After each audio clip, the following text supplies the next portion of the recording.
Another month, another new arrival from Hornby, this time another one of its W4 Pecketts, the 040 STs, and a beautiful model yet again from Hornby, and it's really simple and quite understandable why the manufacturer is selling these like hotcakes. A fantastic model and something that many collectors can't wait to add to their edition. Some of you have already repainted these into various different guises because they were an industrial locomotive and obviously saw different use with many different manufacturers, but Hornby is doing its best to cater for as many liveries as possible, and it's hardly surprising that 2020 its new range sees the application and the addition of a few more liveries to this model.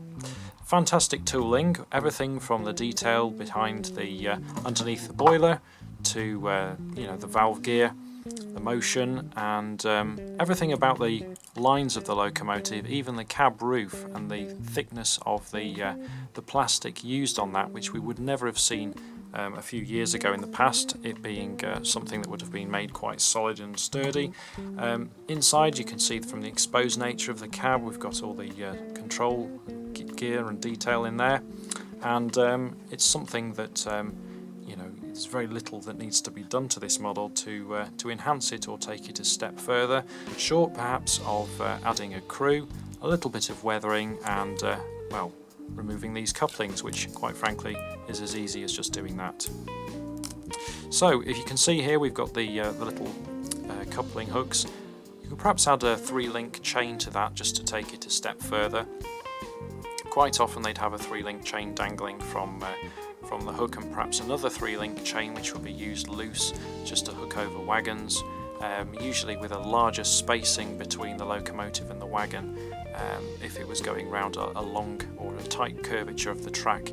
Slightly longer links in the chain than the standard one on the wagons used.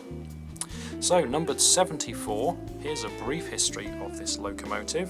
It was built for William Baird and Company as locomotive number 14 for use at its ironworks in Coatbridge. However, as you'd expect, these things have got a life expectancy, and after its use it was passed to R.S. Hayes of Bridgend for disposal.